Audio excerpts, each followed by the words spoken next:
Hello students, आपका बहुत बहुत स्वागत है हमारे इस चैनल पर। हमने पार्टनरशिप स्टार्ट करी लास्ट लेक्चर के अंदर।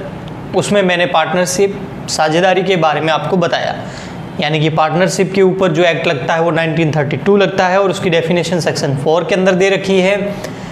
और कम से कम पार्टनरशिप के अंदर, पार्टनरशिप एक बिज़नेस होता है जिसको पार्टनरशिप फर्म बोला जाता है उस बिज़नेस को, और जो व्यक्ति होते हैं जो उसके अंदर काम करते हैं मिलके, उनको बोला जाता है पार्टनर्स, साझेदार। साझेदार जो है कम से कम 2 होने चाहिए, नहीं तो पार्टनरशिप नहीं कहलाएगी। कोई भी अकेला आदमी पार्टनरशिप अपने साथ नहीं कर सकता, सामने एक दूसरा व्यक्ति का होना ज़रूरी है। तो कम से कम 2 पर्सन होने चाहिए, तभी पार्टनरशिप स्टार्ट हो सकती है। और एक क्वेश्चन आपका एग्जाम में बन सकता है कि ज़्यादा से ज़्यादा कितने पार्टनर्स होने चाहिए, यानी कि ज़्यादा से ज़्यादा कितने व्यक्ति मिलकर ये पार्टनरशिप फर्म बना सकते हैं, पार्टनर बन सकते हैं। तो कम से कम तो 2 है, ज़्यादा से ज़्यादा है 50। बस अब आपको ये कभी भूलना नहीं है, कम से कम कितने पार्टनर होने चाहिए 2, और ज़्यादा से ज़्यादा कितने होने चाहिए 50। 50 से ज़्यादा व्यक्ति मिलकर पार्टनरशिप नहीं कर सकते, यानी कि 50 तक कर सकते हैं, 51 नहीं कर सकते। 50 से ज़्यादा अगर व्यक्ति होते हैं तो वो फिर पार्टनरशिप अगर कर भी लेते हैं तो वो पार्टनरशिप फर्म और वह पार्टनरशिप, वो पार्टनर्स इल्लीगल हो जाता है, वो बिजनेस यानी कि अवैध कहलाएगा। चलिए हम इसको आगे बढ़ाते हैं। एक इम्पोर्टेंट चीज़ थी जो मैंने आपको बताई कि कम से कम 2 पार्टनर होने चाहिए और ज़्यादा से ज़्यादा कितने हो सकते हैं, 50 हो सकते हैं, इससे ज़्यादा नहीं हो सकते। आगे हम चलते हैं। जैसा कि मैंने लास्ट लेक्चर के अंदर बताया आपको कि कुछ पार्टनर्स होते हैं कम से कम 2, ज़्यादा से ज़्यादा 50। तो वे पार्टनर्स जो है वो इंडिविजुअली उनको पार्टनर बोला जाता है, यानी कि साझेदार बोला जाता है व्यक्तिगत रूप से। और जब वो सब मिलकर किसी बिजनेस को करते हैं तो उस बिजनेस को पार्टनरशिप फर्म बोला जाता है, और इनके बीच में जो एग्रीमेंट होता है उसको पार्टनरशिप एग्रीमेंट बोलते हैं या फिर पार्टनरशिप डीड बोलते हैं। ठीक, तो आज हम पार्टनरशिप डीड के बारे में बात करने वाले हैं और ये बहुत ही अहम चीज़ है पार्टनरशिप के लिए। तो चलिए मैं आपको थोड़ा सा एक ड्रॉ करके बताता हूँ इसको। जैसे ये कुछ पार्टनर्स हैं, ये व्यक्ति है कुछ जो मिलकर पार्टनरशिप करते हैं। फॉर एग्जांपल कम से कम तो 2 होने ही चाहिए, ठीक है। और ठीक है, अपन यहाँ पर मान लेते हैं 3 हैं, ठीक है, ओके। चलिए ये मिस्टर ए, जैसा कि कल बोला था मैंने आपको, ये मिस्टर बी और ये मिस्टर सी, ठीक है। ये मिस्टर ए क्या कहलाएगा, ये कहलाएगा पार्टनर। पार्टनर मतलब साझेदार, ठीक है। ये मिस्टर बी क्या कहलाएगा, ये भी एक पार्टनर हैं, और ये कैसा पार्टनर हैं, ये साझेदार है। हिंदी में इसको साझेदार बोलते हैं, लाइफ पार्टनर नहीं है, ये सब बिजनेस पार्टनर है, ठीक है, साझेदार, ओके। इन तीनों ने मिला और इन तीनों ने जो है एक बिजनेस मिलके स्टार्ट कर दिया, ठीक, एक व्यापार स्टार्ट किया। और इस बिजनेस और इस व्यापार को क्या बोलेंगे, इसको बोलेंगे पार्टनरशिप फर्म। सर हिंदी में क्या बोलेंगे, साझेदारी फर्म, इसको ये बोला जाता है, ठीक है। तो ये सब मिलके जब बिज़नेस करते हैं तो उसको पार्टनरशिप फर्म बोलते हैं। इनको इंडिविजुअल रूप से पार्टनर यानी कि साझेदार बोला जाता है, और इनके बीच में जो ये पार्टनर्स के बीच में जो एक एग्रीमेंट होता है उसको पार्टनरशिप, इनके बीच में क्या होता है, एक एग्रीमेंट होता है, एक कॉन्ट्रैक्ट होता है, ठीक है। उस एग्रीमेंट को यानी कि एक अनुबंध होता है, अनुबंध बोल सकते हैं आप, और उसको बोलते हैं पार्टनरशिप एग्रीमेंट या डीड। हिंदी में बोलते हैं इसको साझेदारी सरलेख, ठीक है। चलिए अब समझाता हूँ, देखना। आपको इतना तो पहले ही पता था कि इनको इंडिविजुअली पार्टनर्स बोला जाता है, जब ये मिलकर किसी बिजनेस को करते हैं उस बिजनेस को पार्टनरशिप फर्म बोलते हैं। लेकिन इनके बीच में क्या होती है, इनके बीच में होती है पार्टनरशिप। पार्टनरशिप मतलब इनके बीच में होती है साझेदारी, ठीक है। अब साझेदारी जब हो गई, ये पार्टनरशिप हो गई, इंडिविजुअल रूप से पार्टनर हैं और ये बिजनेस चला रहे हैं तीनों मिलकर, अब लास्ट में क्या होगा, इन तीनों को क्या मिलेगा, प्रॉफिट भी मिलेगा, ठीक है। और प्रॉफिट ये कैसे बांटेंगे आपस में, इस पार्टनरशिप फर्म का नाम किसके नाम से रखेंगे, मिस्टर ए के, मिस्टर बी के या मिस्टर सी के, ठीक है। अगर इन्होंने ये जो है, ये लोग व्यक्ति जो है, ये जितने भी है, मिस्टर ए हो गया, मिस्टर बी हो गया और मिस्टर सी हो गया, ये तीनों जो है इस पार्टनरशिप में क्या लगाएंगे, कैपिटल लगाएंगे। कैपिटल मतलब पूंजी तो लगाएंगे ना, पैसा लगाएंगे। तो मिस्टर ए कितना पैसा लेके आएगा, मिस्टर बी कितना, मिस्टर सी कितना, और जब ये कैपिटल लेके आएंगे बिजनेस के अंदर, तो बिजनेस इसको वापस क्या देगा, उस कैपिटल के ऊपर इंटरेस्ट भी देगा। क्योंकि मैंने आपको पहले से ही कई बार, जो पुराने बच्चे वो जानते हैं, मैं शुरू से ही बोलता आ रहा हूँ, बिजनेस अलग होता है, बिजनेसमैन अलग होता है। ये दोनों ही सेपरेट चीज़ें हैं। व्यापार अलग, व्यापारी अलग। वैसे के वैसे पार्टनरशिप फर्म जो बिजनेस है वो अलग होता है, पार्टनर इंडिविजुअली रूप से अलग होते हैं। हाँ, पार्टनर जो है वो उस बिजनेस के मालिक ज़रूर होते हैं, लेकिन इनका हिसाब किताब फिर भी अलग होता है। फॉर एग्जांपल, एक किराने वाला, किराने की दुकान है तो वो एक बिज़नेस हो गया, और उसका जो मालिक है किराने वाला, वो उस बिज़नेस का मालिक हो गया, लेकिन फिर भी दोनों पृथक हैं। अगर अब जैसे फॉर एग्जांपल किराने वाला जो है, दुकानदार है, उसका घर भी होगा, तो वह अपने घर पर किराने का सामान भी ले जाता होगा, लेकिन उसकी पूरा का पूरा हिसाब किताब वह अपने किराने की दुकान पे रखता होगा। वो ऐसे ही कुछ भी उठा के नहीं ले जाएगा, वो हिसाब रखेगा कि मेरे घर कितना सामान गया। क्यों? उसकी वजह सिंपल है, बिजनेस अलग होता है, बिजनेसमैन जो पर्सनली होता है ना, व्यापारी, वो अलग होता है। इसलिए अगर बिजनेसमैन बिजनेस के अंदर पैसा लगाता है तो बिजनेस वापस उसको इंटरेस्ट देता है ना। कैपिटल लगाओगे तो इंटरेस्ट मिलेगा, ठीक है। तो अब यहाँ मेरा कहने का मतलब ये है, मैं आपको ये समझाना चाहता हूँ, पार्टनरशिप डीड, साझेदारी सल्लेख। साझेदारी सल्लेख क्या होती है कि फॉर इन तीनों के बीच में क्या क्या रूल्स एंड रेगुलेशन लगेंगे, इनके और फर्म के बीच में क्या रूल्स एंड रेगुलेशंस होंगे। यानी कि फॉर एग्जांपल, इस पार्टनर का नाम इस पार्टनरशिप फर्म में लिखा, इस साझेदारी सल्लेख में लिखा होगा। पार्टनरशिप डीड जो है एक डॉक्यूमेंट होता है। डॉक्यूमेंट मतलब एक प्रपत्र होता है। प्रपत्र हिंदी में बोलते हैं, इंग्लिश में बोल सकते हैं, एक डॉक्यूमेंट होता है। पार्टनरशिप डीड क्या होता है, एक डॉक्यूमेंट, एक पेपर होता है, ऐसा कुछ, ठीक है। उसके अंदर ये लिखा होता है कि ये जो पार्टनर हैं इनके नाम क्या है, mister A, mister B, mister C, ये पार्टनर के नाम है। ये जो पार्टनर हैं ये कहाँ रहते हैं, उनके एड्रेस सब लिखे होते हैं, उनकी डेट ऑफ बर्थ, उनका डॉक्यूमेंट, उनके जो परिचय पत्र, आधार कार्ड वगैरह, वो सब इनके पास इसमें होंगे। इसके अलावा ये पार्टनर जो है, मिस्टर ए कितनी पैसा लगा रहा वो इसमें लिखा होगा, मिस्टर बी कितना लगा रहा वो इसमें लिखा होगा, इस पार्टनरशिप डीड के अंदर, यानी कि इस डॉक्यूमेंट के अंदर लिखा होगा। मिस्टर सी कितनी कैपिटल लगा रहा है इस बिजनेस में, वो लिखा होगा। इसके अलावा जो फर्म है, बिजनेस से जो प्रॉफिट या लॉस होगा, वो तीनों किस रेशियो में बांटेंगे, यानी कि किसको कितना प्रॉफिट मिलेगा, वो भी इसमें लिखा होगा। अगर लॉस होगा तो किस रेशियो में बांटेंगे, वो लिखा होगा। अच्छा, इसके अलावा ये भी लिखा होगा कि इस बिजनेस का, पार्टनरशिप फर्म का नाम क्या होगा, ए बी सी ऐसे होगा, या जो भी नाम होगा वो क्या नाम होगा वो भी इसके अंदर लिखा हुआ होगा। इसके अलावा जो भी इन्होंने कैपिटल लगाई उसके ऊपर इनको जो इंटरेस्ट मिलेगा वो कितना मिलेगा, वो भी उस इंटरेस्ट की रेट यहाँ लिखी होगी, ठीक है। फ्यूचर में किसी नए आदमी को फर्म में आने देंगे या नहीं देंगे, वो भी लिखा होगा। अगर कभी बिजनेस ख़त्म हो गया तो उसका निपटारा कैसे होगा, वो भी ऐसे ही इसमें लिखा होगा। यानी पार्टनरशिप फर्म बंद हो जाए तो उसका निपटारा कैसे होगा, वो भी इसके अंदर लिखा होगा।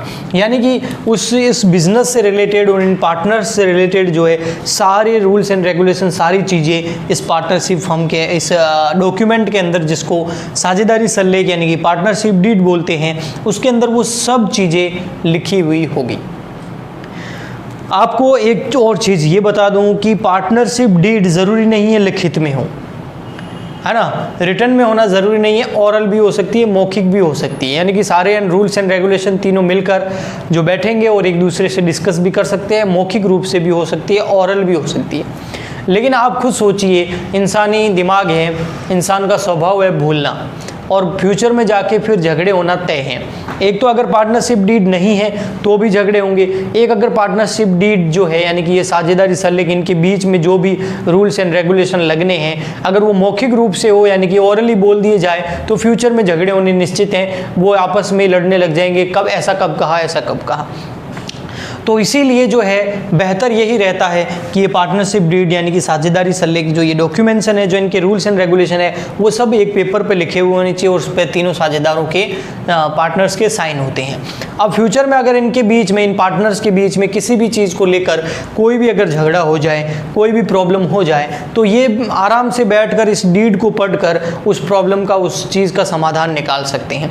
फिर भी अगर कोई पार्टनर नहीं मानता है तो इस पार्टनरशिप डीड को कोर्ट के अंदर जो है सबूत के तौर पर पेश किया जा सकता है। एक तरह का ये साक्ष्य कहलाएगा, एक एविडेंस कहलाएगा, और जो कोर्ट है वो इस साक्ष्य, इस एविडेंस, इस साझेदारी सल्ले, इस पार्टनरशिप डीड यानी कि इस डॉक्यूमेंट में लिखे हुए नियमों के आधार पर जो भी प्रॉब्लम है उसका सॉल्यूशन निकालेगी और अपना जो है निर्णय कोर्ट देगा। तो यानी कि ये किसी भी पार्टनरशिप के लिए पार्टनरशिप डीड का होना बहुत ज़्यादा ज़रूरी है। आपकी बुक के अंदर मैं अगर बताऊं आपको, मेरी बुक RBSE राजस्थान बोर्ड की जो बुक है वो मेरे पास में है, और मैं आपको बता सकता हूं कि जैसे ही ये चैप्टर स्टार्ट होगा, एक दो पेज आप पीछे करेंगे तो आपको एक हेडिंग मिलेगी, साझेदारी सल्लेख यानी कि पार्टनरशिप डीड। ठीक है, हिंदी में साझेदारी सल्लेख लिखा होगा, इंग्लिश में पार्टनरशिप डीड लिखा होगा। उसके अंदर टोटल 22 पॉइंट लिखे हुए हैं।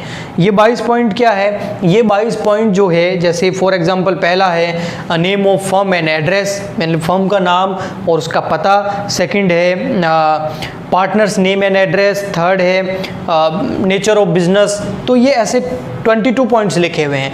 वो 22 पॉइंट्स जो है वो इस डीड के अंदर लिखे होते हैं। ठीक है, कि कोई भी चीज़ जो है उसका सॉल्यूशन का क्या है, उसके सारे रूल्स एंड रेगुलेशन लिखे होते हैं। एग्जाम्पल के तौर पर आपको 22 पॉइंट दिए हुए हैं, आप इसमें से कोई भी 10-12 पॉइंट याद कर लेना, बहुत है।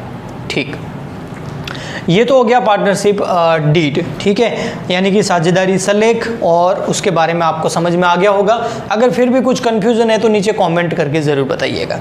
अब एक समस्या आती है, फॉर एग्जांपल अगर किसी के बीच में पार्टनरशिप तो स्टार्ट कर दी इन तीनों ने, और इन तीनों ने जो है पार्टनरशिप डीड भी बना दी, लिखित में बनाई, रिटर्न में बनाई, और अब ये बिजनेस बढ़िया चल रहा है। अब इनको फ्यूचर से रिलेटेड कोई टेंशन नहीं है, क्योंकि एक डीड बनी हुई है। कोई भी समस्या होगी, कोई भी झगड़ा होगा, है ना, कोई आर्ग्यूमेंट्स होंगे, तो यहाँ पर आराम से इसको देखकर उसका समाधान निकाला जा सकता है, सॉल्यूशन निकाला जा सकता है। लेकिन अगर फॉर एग्जांपल कुछ ऐसे पार्टनर्स हैं जिन्होंने मिलकर पार्टनरशिप स्टार्ट कर दी, पार्टनरशिप फर्म स्टार्ट कर दी, बिजनेस स्टार्ट हो गया, लेकिन उन्होंने कभी भी पार्टनरशिप डीड बनाई नहीं।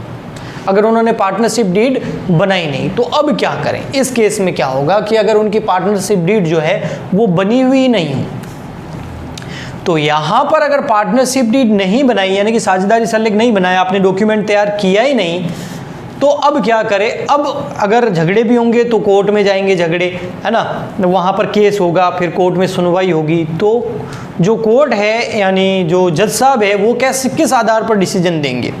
वो ऐसा थोड़ी है कि उनके लिए ये अच्छा है ये बुरा। वो क्या करेंगे, फिर उसके ऊपर जो है आपको कोर्ट में जाने की ज़रूरत ही नहीं है, क्योंकि वहाँ पर आपको जज साहब जो है यही बोलेंगे कि अगर आपके पास पार्टनरशिप डीड नहीं है तो कोई प्रॉब्लम नहीं है। हमारे कानून बना हुआ है पार्टनरशिप के ऊपर, साझेदारी के ऊपर एक कानून बना हुआ है, जिसके बारे में आप भी जानते हो, मैं भी जानता हूँ, सब जानते हैं। वो है पार्टनरशिप एक्ट 1932, यानी कि साझेदारी सल्लेख साझेदारी अधिनियम 1932। पार्टनरशिप एक्ट 1932 यानी कि साझेदारी अधिनियम 1932। उसके अंदर लिखा हुआ है कि अगर किसी फर्म ने पार्टनरशिप डीड नहीं बनाई, यानी कि साझेदारी सल्लेख नहीं बनाई, तो कोई प्रॉब्लम नहीं है। अगर आपके साझेदारी सल्लेख नहीं बनी हुई है तो अब कौन से रूल्स एंड रेगुलेशन लागू होंगे वो बताएगा कौन? पार्टनरशिप एक्ट 1932, साझेदारी अधिनियम 1932 में लिखा हुआ है अगर पार्टनरशिप डीड, साझेदारी सल्लेख, डॉक्यूमेंट ये तैयार नहीं हो तो अब पार्टनर को क्या करना होगा, उनके बीच में कैसे बंटवारा होगा। तो वो सब चीज़ें जो है वो पार्टनरशिप एक्ट 1932 में लिखी हुई है। चलिए, तो वो मैं बता रहा हूँ आपको, इसको मैं हटा देता हूँ और बात हम उसके ऊपर करते हैं। आप इसको नोट ज़रूर कीजिएगा, आपको ये चीज़ें समझ में आएंगी। थोड़ा सा इसके लिए ये है कि आपका 11th का कॉन्सेप्ट थोड़ा सा अच्छा होना ज़रूरी है। एंट्रीज वगैरह, डेबिट क्रेडिट क्यों होता है, एसेट की लाइबिलिटीज़, है ना, थोड़े से इसके नियम्स जो हैं आपके पार्टनरशिप के कॉन्सेप्ट वगैरह वो आपके क्लियर होने चाहिए। अगर नहीं भी है तो आप जो कभी भी आपको कुछ प्रॉब्लम आ जाए, मैं 11th का आपको यहाँ बोल दूँ, तो आप मुझे नीचे कॉमेंट ज़रूर करें ताकि नेक्स्ट लेक्चर के अंदर मैं उस चीज़ को क्लियर कर दूँ। ओके, चलिए, अभी तो मैं यही मान के चल रहा हूँ कि आपकी 11th में आपका बेस अच्छा है या ठीक है। ठीक है, चलिए हम बात कर रहे हैं पार्टनरशिप डीड की, यानी कि साझेदारी सलेख की। अब इसमें हम बात ये करने वाले हैं कि पार्टनरशिप डीड, अगर पार्टनरशिप डीड है मतलब बनी हुई है ना, हाँ बिल्कुल हाँ बोलते, यस पार्टनरशिप डीड बनी हुई है, हाँ है। अगर पार्टनरशिप डीड बनी हुई है तो कोई प्रॉब्लम ही नहीं है ना। फिर पार्टनरशिप डीड बनी हुई है, ऐसा एक डॉक्यूमेंट बना होगा, ठीक है, जिसके ऊपर लिखा होगा पार्टनरशिप डीड, ठीक है, और इसमें सारे के सारे रूल्स एंड रेगुलेशन लिखे होंगे खूब सारे, ठीक है, जो भी नियम आपस में उनको लिखने हैं वो सारे यहाँ पर लिखे हुए होंगे, तो कोई प्रॉब्लम नहीं है। अब क्या होगा, अपन पूरा बिजनेस हैंडल कैसे करेंगे, इस पार्टनरशिप डीड के हिसाब से हम चलेंगे। अब साझेदारी फर्म जो है, यानी कि पार्टनरशिप फर्म जो है, उस पर सारे रूल्स एंड रेगुलेशन कौन से लगेंगे, ये वाले, क्योंकि पार्टनरशिप डीड बनी हुई है। सेकेंड, नो, अगर पार्टनरशिप डीड नो नहीं बनी हुई है, नहीं पार्टनरशिप डीड बनी हुई नहीं है, उन्होंने बनाई नहीं, तो फिर जो है रूल्स, थोड़ा बड़ा लिखूं, ठीक है बड़ा लिखता हूं, rules applicable in the absence of partnership deed is as follows. Sir क्या है, थोड़ा हिंदी में भी लिखा दो। बिल्कुल लिखा देता हूं। साझेदारी सलेख के अभाव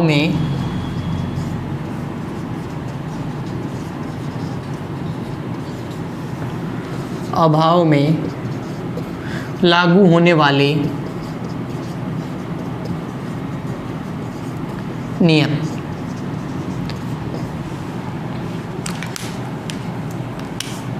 अगर पार्टनरशिप डीड नहीं बनाई, उन्होंने वो डॉक्यूमेंट तैयार नहीं किया, तो पार्टनरशिप एक्ट 1932 के हिसाब से जो है उन्होंने कुछ रूल्स बनाए हैं, और ये रूल्स तब एप्लीकेबल होते हैं जब एब्सेंस ऑफ पार्टनरशिप डीड, जब पार्टनरशिप डीड नहीं बनी हुई हो तब ये रूल लगाने। अगर पार्टनरशिप डीड बनी हुई है तो ये रूल नहीं लगाने। यहाँ मैं कुछ रूल्स लिखाऊंगा, ठीक है, वो रूल एप्लीकेबल कब होंगे, वो रूल एप्लीकेबल तब होंगे जब आपकी पार्टनरशिप डीड नहीं बनी हुई हो।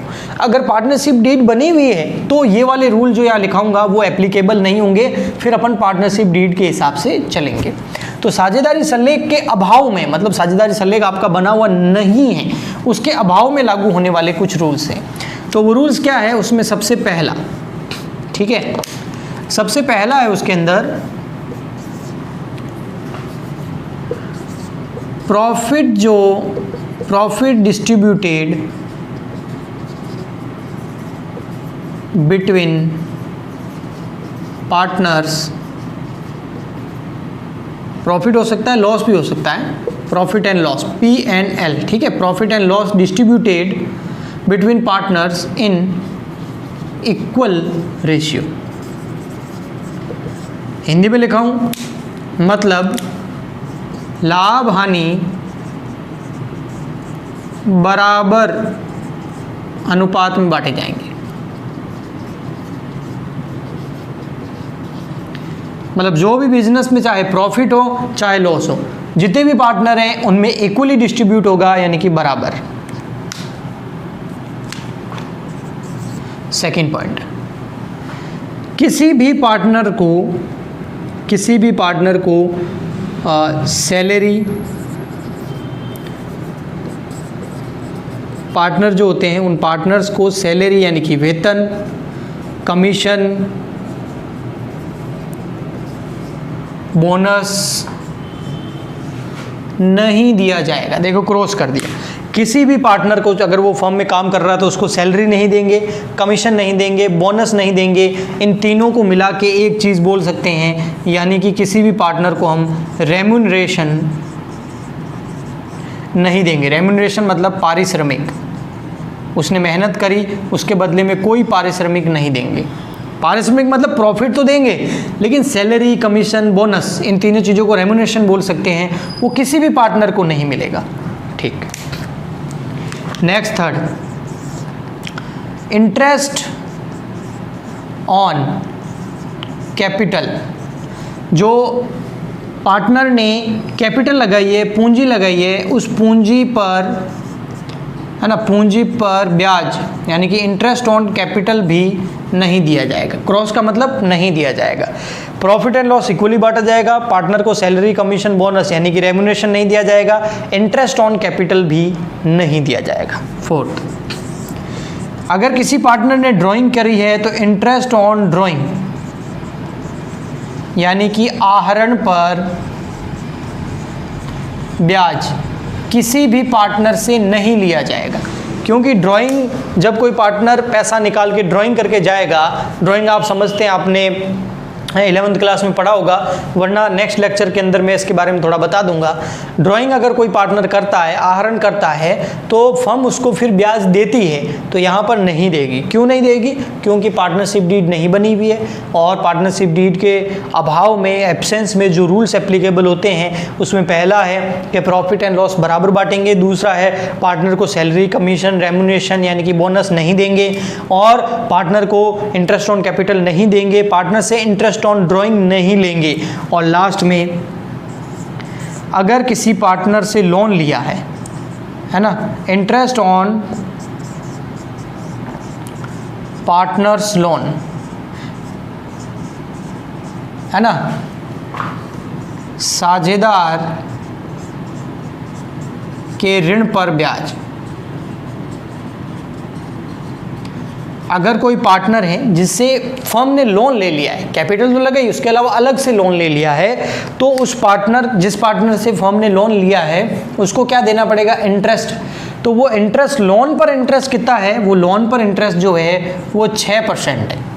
कितना है? 6% प्रति वर्ष पर एनम। यानी कि सिंपली मैं बोलूँ तो देखो, सिंपल है बहुत, आप मेरे सामने देखो और जो मैं बोल रहा हूँ उस पर ध्यान दो।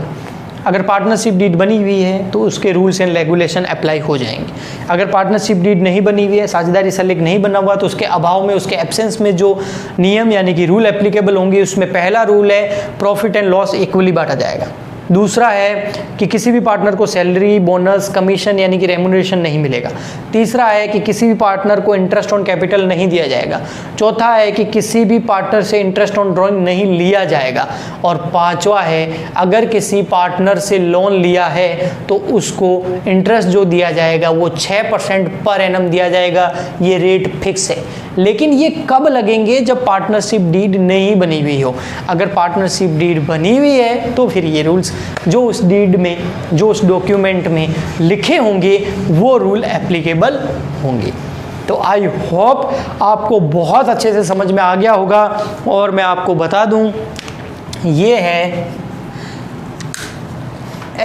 ये इम्पोर्टेंट है, आपके फर्स्ट टेस्ट में आएंगे, हाफ ईयरली में आएगा, और ईयरली एग्ज़ाम, बोर्ड एग्ज़ाम में भी इसके ऊपर क्वेश्चन आ सकता है। और मेरे हिसाब से ये इतना सा जो है, ये आपके 4 मार्क्स आपको दिला सकता है, प्रैक्टिकली और थ्योरेटिकली भी। प्रैक्टिकली भी ये काम आना है और थ्योरी के रूप में भी ये काम आना है। तो 4 मार्क्स का ये 5 रूल है, आपको ये हमेशा याद होने चाहिए। ठीक, चलिए, कोई समस्या, कोई भी प्रॉब्लम हो, कमेंट करना। सबसे पहले लाइक कर दो, शेयर कर दो। पार्टनरशिप अभी स्टार्ट हुई है, बच्चों की हेल्प हो जाएगी। मैं यहाँ पर आपकी हेल्प करने के लिए ही बैठा हूँ। आप भी अपने जितने भी क्लासमेट्स हैं, अपने स्टूडेंट्स हैं जो 12th में हैं, उनको ये लेक्चर वहाँ तक पहुँचाना है। RBSE बोर्ड का एक भी स्टूडेंट ऐसा नहीं होना चाहिए जिसके अंदर पढ़ाई करने का मन तो है, लेकिन वह यही सोच के बैठा हो कि मैं पढ़ाई कैसे करूं, स्कूल्स तो बंद है। तो उन तक अपने ये लेक्चर पहुंचने चाहिए और वे भी अपनी पढ़ाई स्टार्ट कर लें। चैनल सब्सक्राइब करें, औरों से करवाएं, बेल आइकन भी दबा दें ताकि नया वीडियो आए तो आपको नोटिफिकेशन मिल जाए। मिलते हैं अगले वीडियो में, तब तक के लिए गुड बाय, थैंक यू।